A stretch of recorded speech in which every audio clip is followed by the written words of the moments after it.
At rest, the sea is the vehicle of poets, a romantic emerald-hued friend of lovers, a fluid belt about the earth that man plays on, travels over, and gets his food from.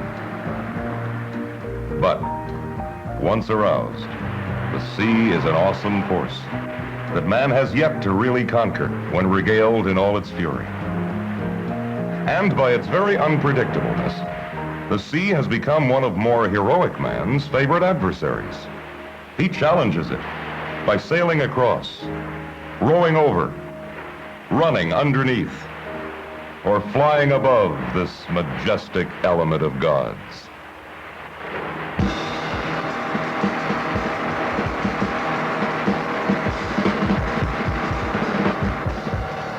Thus, in the mid-1960s, a daring band of Florida boaters, led by the legendary Sam Griffith, an oft-decorated war hero, came up with a new way to challenge Poseidon's domain, with all the odds in favor of nature, not man. They call it Ocean Powerboat racing. It had been tried before, but never like they planned to do it. Among the group were millionaires, mechanics, and even housewives, all willing to risk their health and wealth in the sport.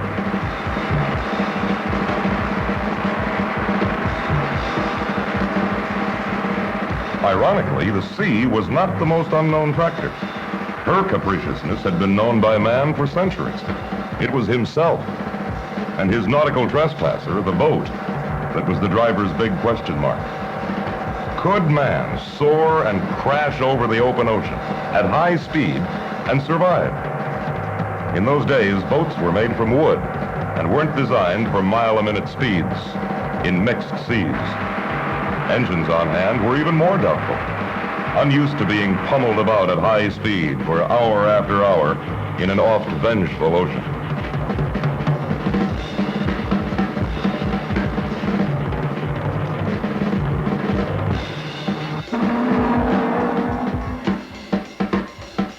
In his more natural state, man directs his driving forces to other things.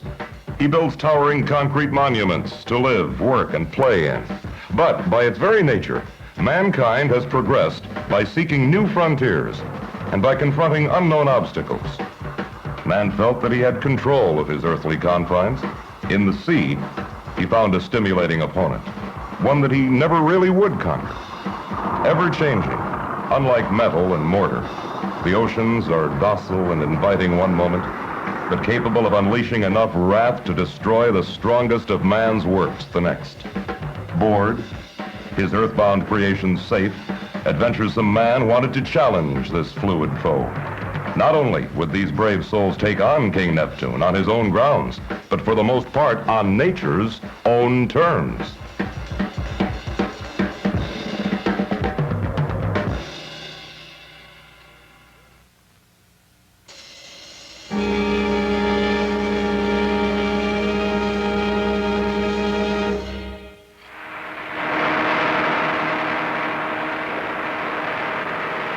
Today, if any one person symbolizes the rugged sport of ocean powerboat racing, it must be Don Aronow. Like his offshore machine, he's big and tough. The front runners must take chances that lesser men would shy away from. Crashing over seas, sometimes steeped 10 to 12 feet high, at speeds nearing 80 miles an hour, is not the fare of timid men. Don has escaped 6 major motorcycle crashes, 2 auto accidents, an airplane crash, and a dozen high-speed boat mishaps. In short, he's battle-tested. If you expect to beat the likes of men like him in a sport like ocean powerboat racing, you'd better have guts, strength, and skill, and luck. All of us enjoy faster, safer pleasure boating because of their daring do in the lonely arenas of the world's oceans.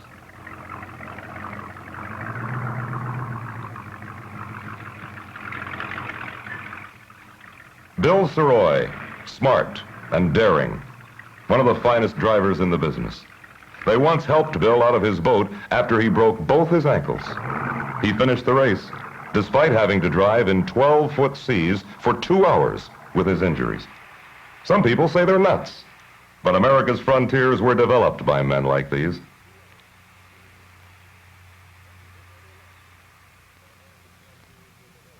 Don Aronow, a legend in his time. After an incredible year at sea in 1969, which saw the big Yank take a record 8 victories and earn his second world and third U.S. championships, Aronow is now considered the greatest ocean racer of all time. Don retired from the construction business in his early 30s with enough money to last him a lifetime, but then got restless and went searching for one of those new frontiers.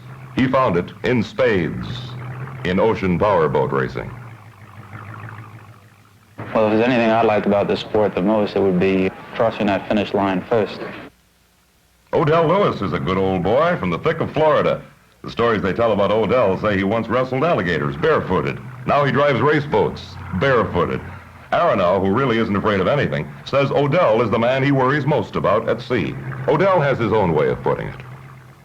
If you have to push or something, I'm capable of pushing it. Don Pruitt is from Texas. After winning a Silver Star as a machine gunner in Korea, Don looked for something exciting to do.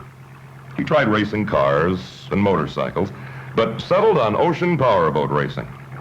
He once leaped overboard in shark-infested waters to change a prop. 3 swam nearby, but his crew never said a word to their hero. They wanted him to get done so they could get back into the race. I don't worry about fish, but I worry about sharks.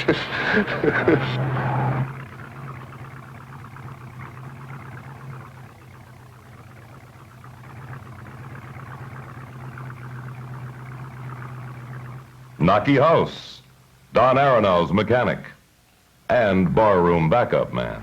Racing has been a mania with me all my life. It's not a sport, it's like a disease.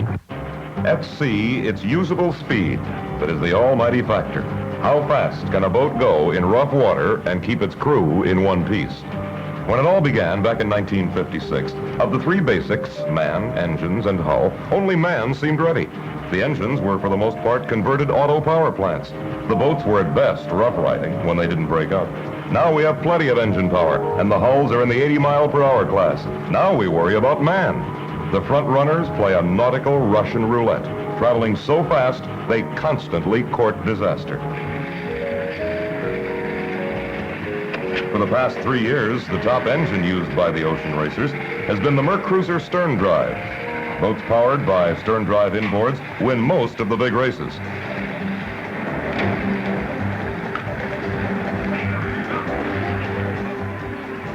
In the outboards, the big 140 horsepower Mercuries have been highly successful.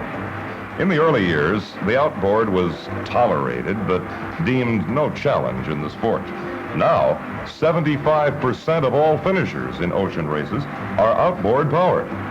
Much of the advancement in engine designs has come through ocean powerboat racing, where conditions exceed the finest test laboratories. When all the salt spray settles, it's the everyday boater who benefits from the lessons learned in these rugged contests.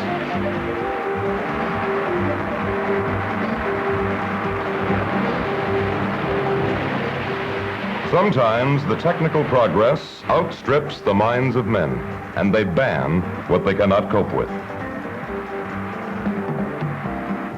Thus, the incredible gas turbine-powered ocean racer that startled the marine world when it won its first race by 50 miles in 1966 and was victorious in several more sea wars with the veteran Odell Lewis at the controls was ruled illegal, a sad demise for the greatest offshore machine ever built. Some say that Odell and his mad machine sounded like a jet lost at sea. The magic combination today in ocean powerboat racing is the deep V hull, mated to a pair of big stern-drive gasoline engines. The Americans prefer fiberglass boats, while some European drivers still drive wooden craft.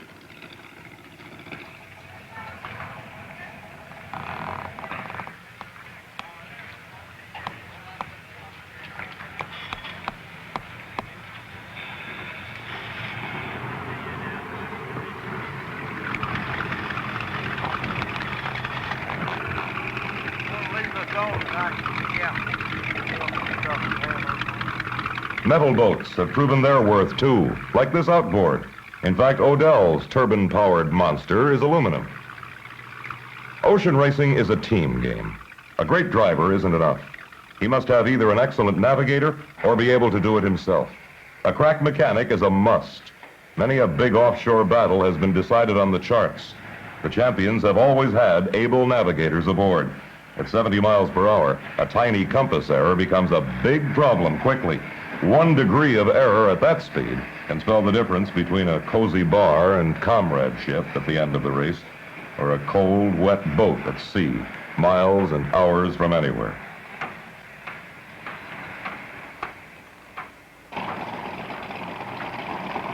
Safety gear is a must, too. Everything from flashlights to radar reflectors. In fact, one female team even included makeup, and a French cognac firm provides each boat with a flask. Medicinal purposes, of course. But then again, a crew does have to survive at sea. The boats are also carefully inspected before each race. Some teams even fly over the course beforehand and take a first-hand look from the air, looking for shortcuts, reefs, and sandbars. The Bahamas' crystal clear waters are deceptive. They usually look flat calm from above.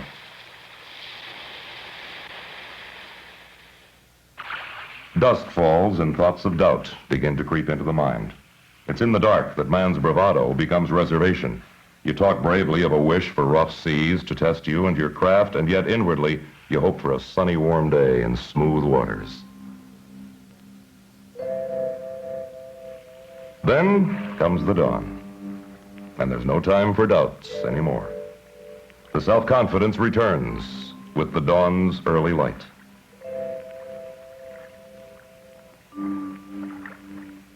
Driver and crew hurriedly check and recheck the equipment. The real pros have it done by now. The guys who will be stranded at sea, out of gas, and with other simple ailments because of lack of preparation, seldom make the winner's circle.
Odell Lewis in number 70 and the rest of the fleet rumble out for the start of California's 440-mile Long Beach to San Francisco race.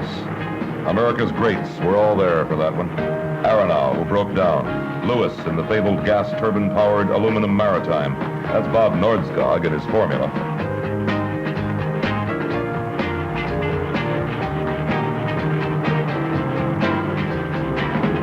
Here comes Aronow.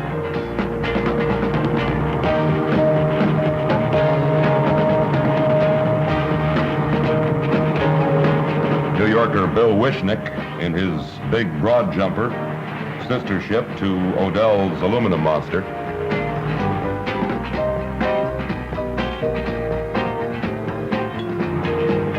And Cooper's Spooky, and that's Darrell sitting out there in the wet.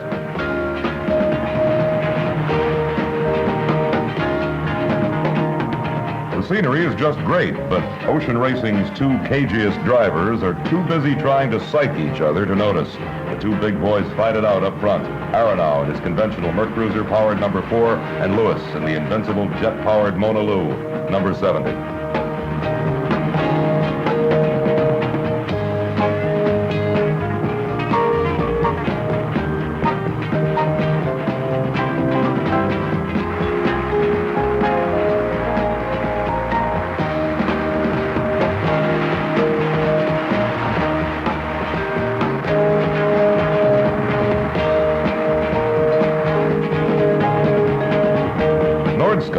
drives better than most. One of the few ocean racers to drive sitting down, the aircraft equipment manufacturer is perched on a heavy-duty shock absorber seat on his number 33.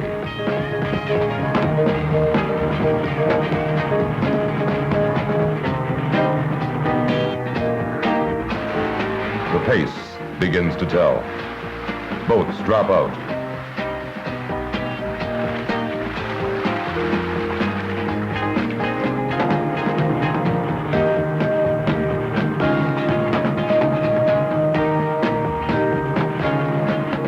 But not Odell in his nautical perpetual motion machine.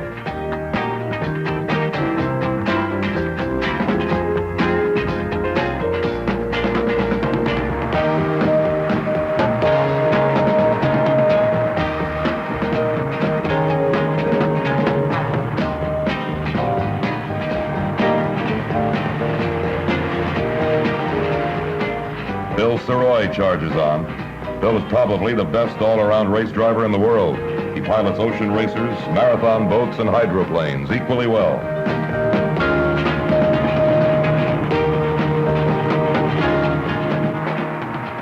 That's John Stenbach in his triple Mercury-powered outboard. It's a three-dimensional job, piloting an outboard at sea, much of it spent flying through the air.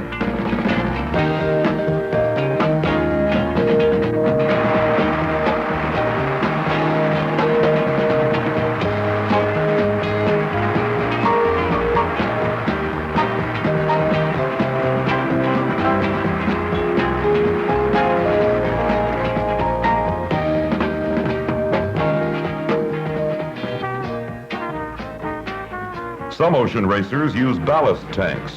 Others take advantage of trim tabs to try to soften the incredibly hard knocks of the ocean. But both slow a boat down. Spooky's tail gunner, Jenkins, is getting enough kicks to last 3 lifetimes. The route of the Long Beach to San Francisco race is one of the most beautiful of any of the leading world offshore events. But the only thing that the race boat crews will notice is that parts of it take place past sheer stone cliffs, blocking any easy way to shore and help. Don Aronow and his co-driver Naki House remember part of the scenery, the part that dropped out of the sky on them. An overzealous photographer's helicopter whirled down too low this race and hit Aronow's boat. No big damage, but it was one of the very few things that ever shook the giant Floridian in an ocean race. Aronow fights on, but Odell is too much for them all. It'll be the swan song for this great jet-powered sea machine. Its final performance is so devastating as to move the sanctioning bodies of the sport to outlaw the most revolutionary offshore racer of all time.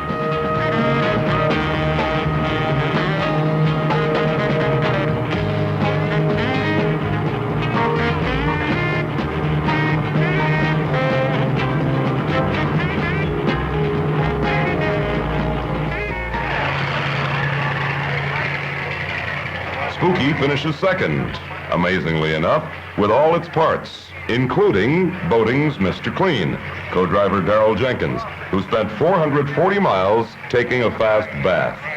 The boats usually finish offshore and string out for miles.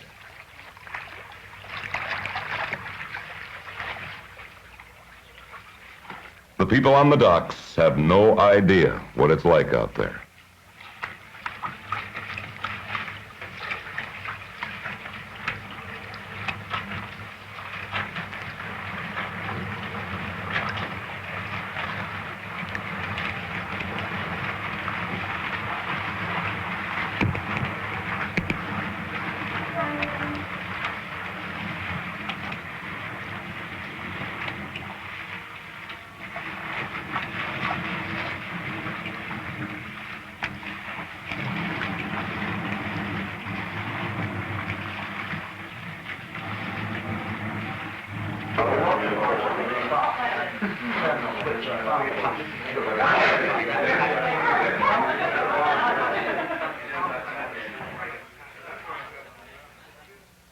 The gay Bahamas, where it all began in 1956, where the natives swear they can still hear the dead Sam Griffith's old number 88 rumbling over the flats, Old Sam won 4 of the first 6 Miami Nassau's, where Captain Red Price, the colorful maverick promoter of the sport, reigns supreme.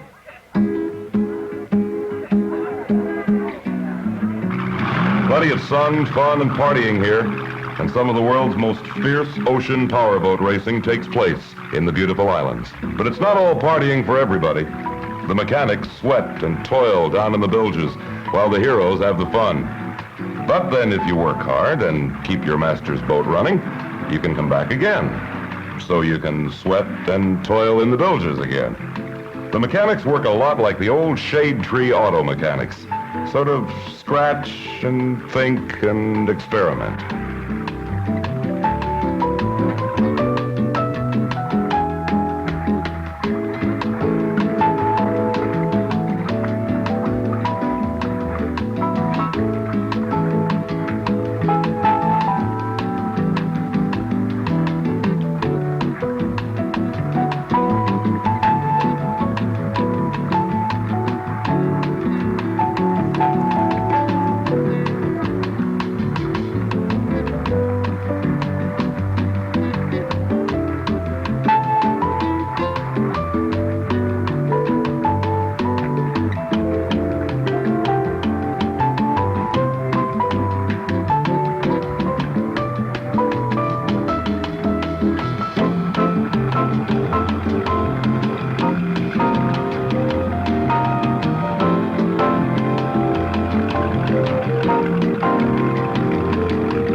Another dawn and another battle.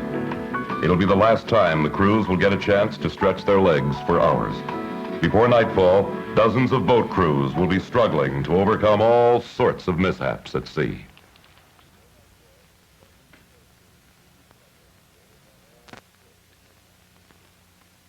Nassau Race Control, come in, please. Big Bamboo, back to Nassau Race Control, go ahead. Big Bamboo, Nassau Race Control. We are still unaccounted for through your station, Raceboat 199 and Raceboat 333. Is that affirmative? That is Roger, that is Roger. 80 is back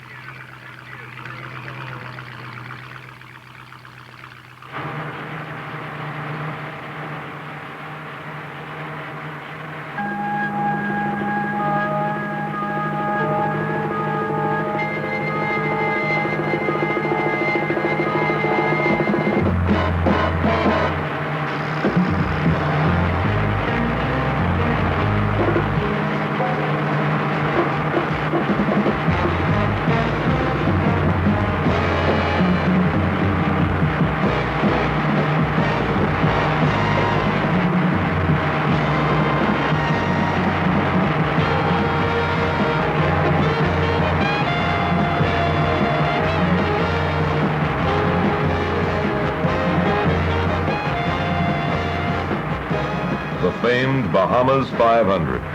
At 580 miles, the world's longest ocean power boat race. By the time it's over, One boat will be drifting, lost in the Gulf Stream. 2 or 3 will be sitting high and dry on sandbars. Another driver, New Yorker Bill Wishnick, will suddenly discover that he has no rudders with more than halfway to go. He almost wins in a heroic effort, steering his huge craft by throttles alone.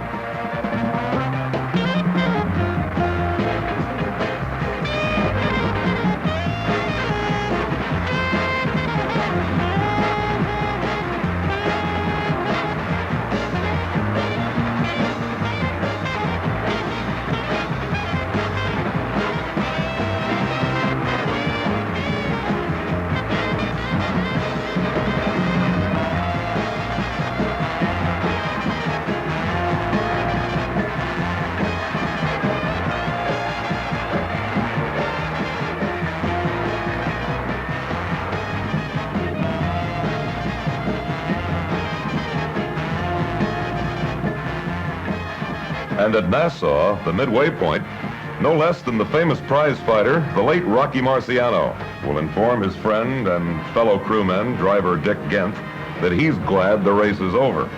Then he'll announce to whoever wants to hear that whether it is or not, 6 mules and all the king's men won't get him back into that leaping ocean monster again. And even the best have their problems. Aronow's ballast tanks fail him 100 miles out, and the rest of the trip is spent flying stern downward and bow heaven bound.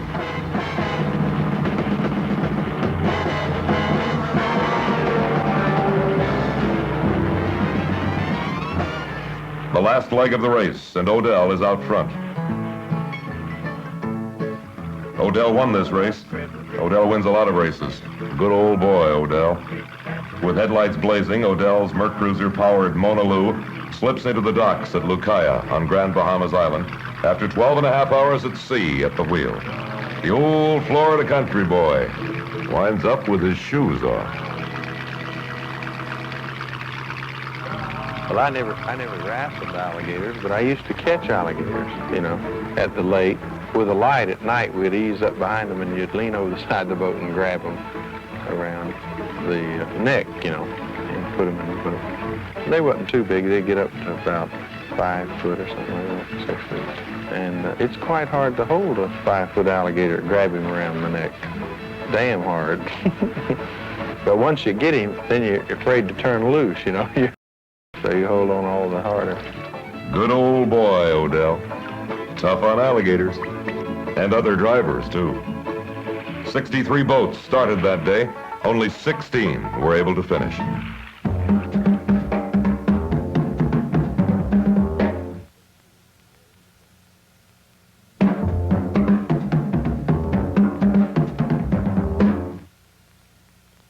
No matter how long they race in the ocean, the beautiful Bahamas will always be known as the cradle of this exciting sport.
The memories of the late Sam Griffith, the daring of the Don Aronows and Odell Lewises set the stage for others to follow.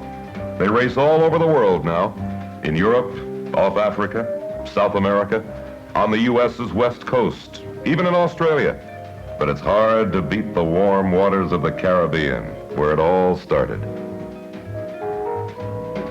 Once you could race in the World Offshore Circuit with a few $1,000s, a modified pleasure boat, and a friend who was a mechanic. Now, you have to have a good travel agency, an ace mechanic, an exotic 75-mile-per-hour boat, plus about $250,000. And when you sink a modern ocean racer, it's goodbye to $30,000 and no insurance. After the early spring races in the U.S. and Bahamas, the offshore circuit moves to Europe, where they really love their speed sports.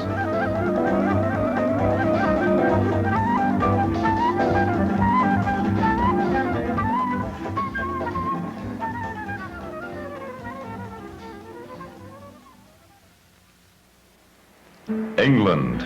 That's the place where they really take their boat racing seriously. Bred for centuries to a way of life that is entwined about the oft-brutal sea, the British know what it's like to match courage and strength against the ocean. The sight of men roaring out to do battle offshore in their thundering machines warms the very cockles of a true Englishman's heart.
Charles Gardner, cosmetics tycoon and England's greatest offshore driver, tells it like it is, a la Britannica.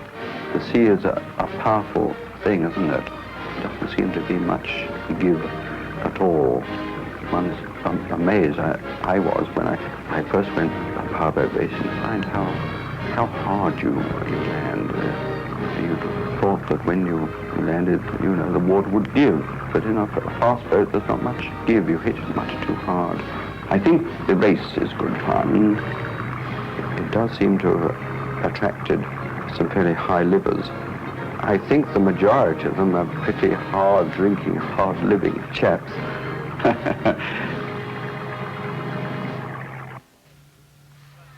Upper Fox, celebrated naval architect, personifies the British love of the sea. His sea shanties are a fitting way to start an English race. Australia, my lads, is a mighty fine place. Heave away, and to go there, my lads, is no disgrace. We're bound for Australia. Heave away, my bonny, bonny boys. Heave away, heave away, heave away, and don't you make a noise, for we're bound for Australia.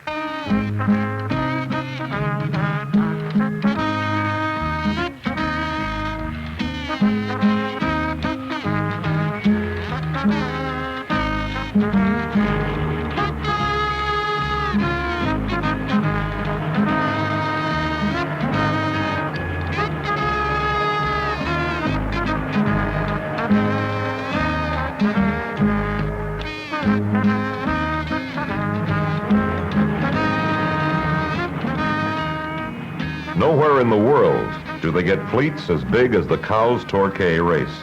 Last year, some 70 boats lined up for this start.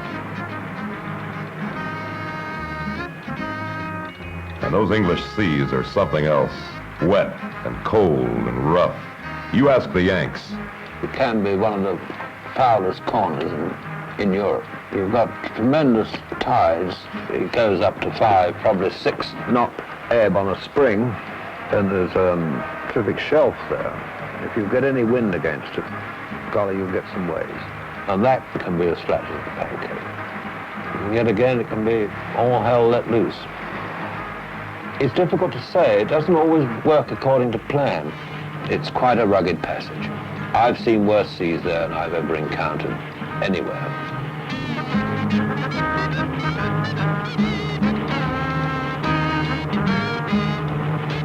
That's the amazing American offshore ace, Don Aronow.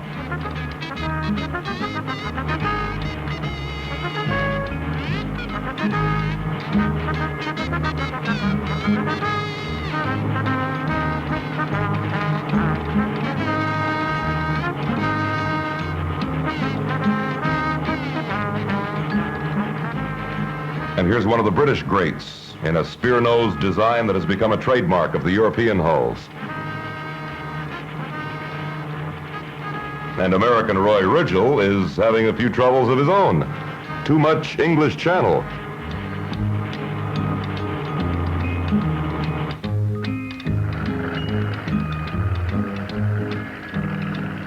The most miserable part of a race is when you break down. You have to make for the nearest port on one engine or be towed on no engines. You're alone in the sea and you're scowling at your engineer, and the engineer's saying it's not my fault, it's the equipment, and looking back at you.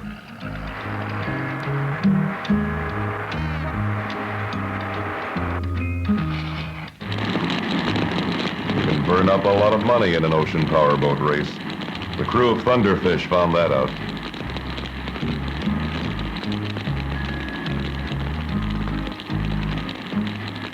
And fire at sea claims yet another victim. In one race off Florida, 32 boats started and only 2 finished.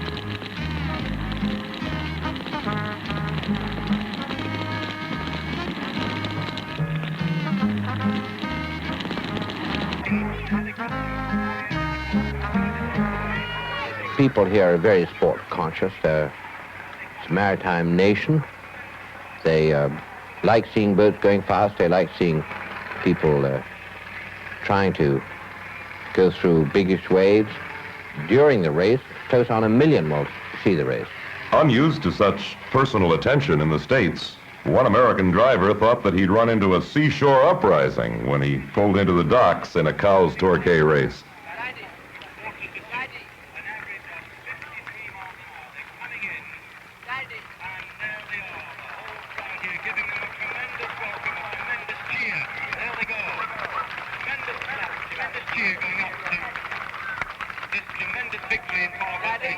Charles Gardner won this one. He's won quite a few in Europe, but none in the Western Hemisphere.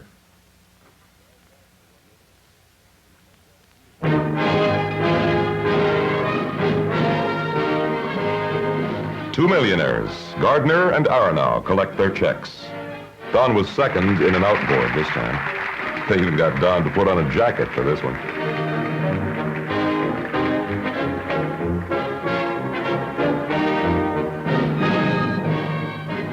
The following year, the big Yank came back to win and get himself another check.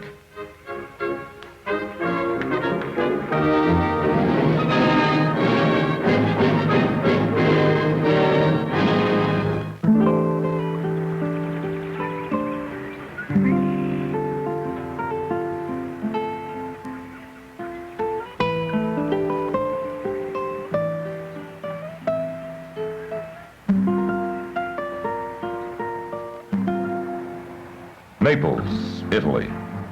It sure got its share of lumps in World War II. What with the Germans shelling it, then the Americans blasting it, and then the Germans again. But now the people would rather look forward to a boat race than backward to sadness. The Yanks say you have to race in Italy to really believe it. They just do things differently here.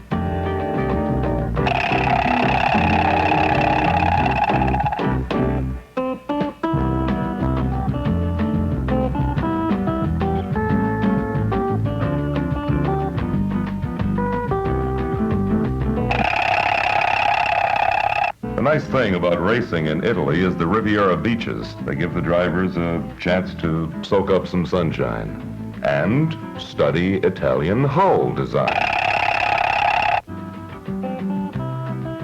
While the drivers are contemplating their designs, the mechanics are contemplating other problems, like keeping the race boat's engines running.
The boats thunder out to sea under the very shadow of legendary Mount Vesuvius in Naples Bay.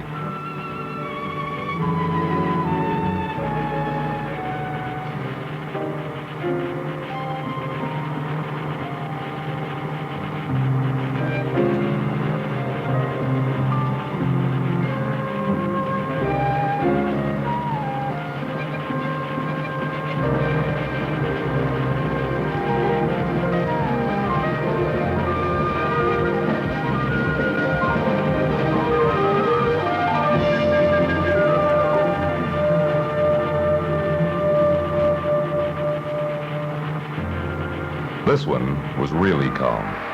American Don Pruitt swears he fell asleep in a race like this.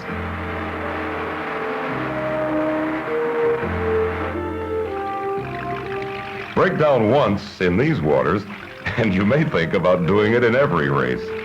Helping hands and pretty girls swarm about the helpless boat. The Italians and Americans have always gotten along.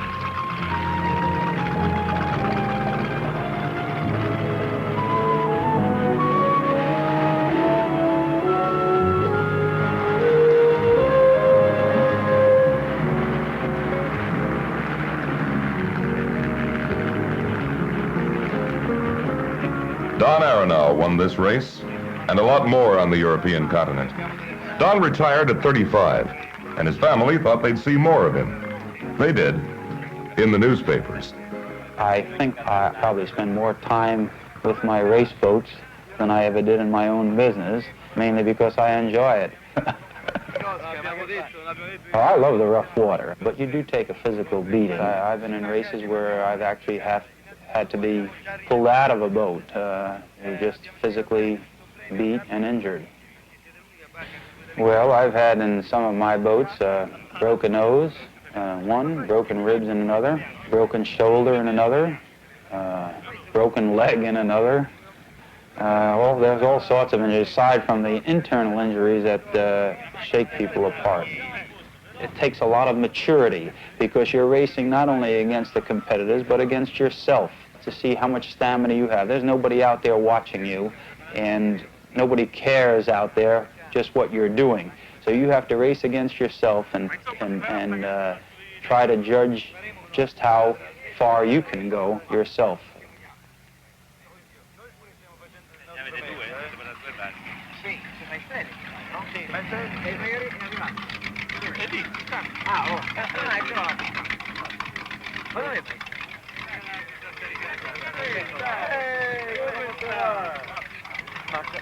Ciao, ok, dove conosci? Così attrezzato cammini tu? Che pensa a cose di moglie? A proposito di moglie, usted ha visto mia moglie stamattina nel coso, perché ha incominciato a fare gli occhi, mia moglie mi ha detto, ma chi è quello col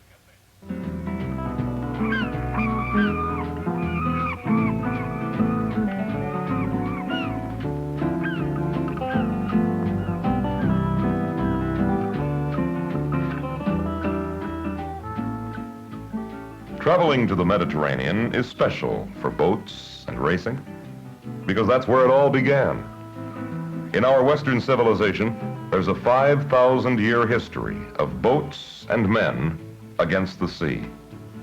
It's the setting for probably the greatest boat story of all, the Odyssey. Of course, Ulysses wasn't making the trip around the Mediterranean for sport, and the seas and the gods weren't making things any easier for him. The ancient Greeks knew the sea well and respected it. And what they couldn't understand, they blamed on the gods.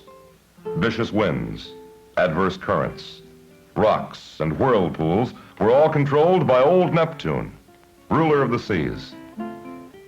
Sometimes it's not too hard to believe those stories when you try to figure out the Mediterranean, or any body of water for that matter. One day it will be calm and peaceful.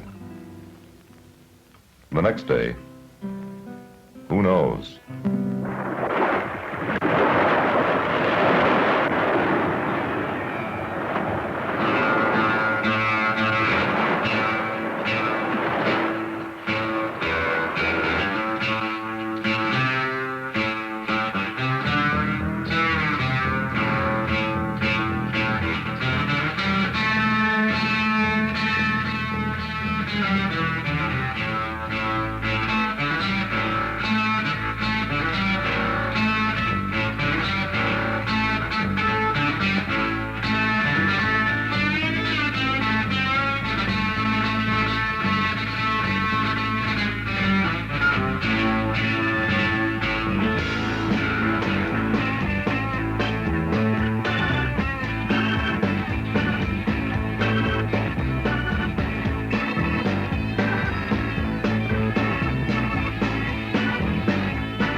Sometimes, in a long race, the rest of the field has dropped back or are far ahead.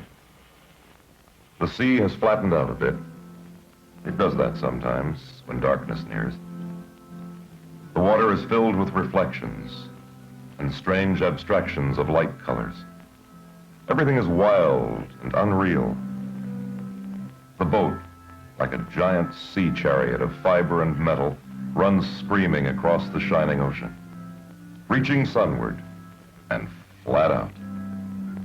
And these are moments when an ocean racer feels completely free. And suddenly it's worth all the expense and punishment.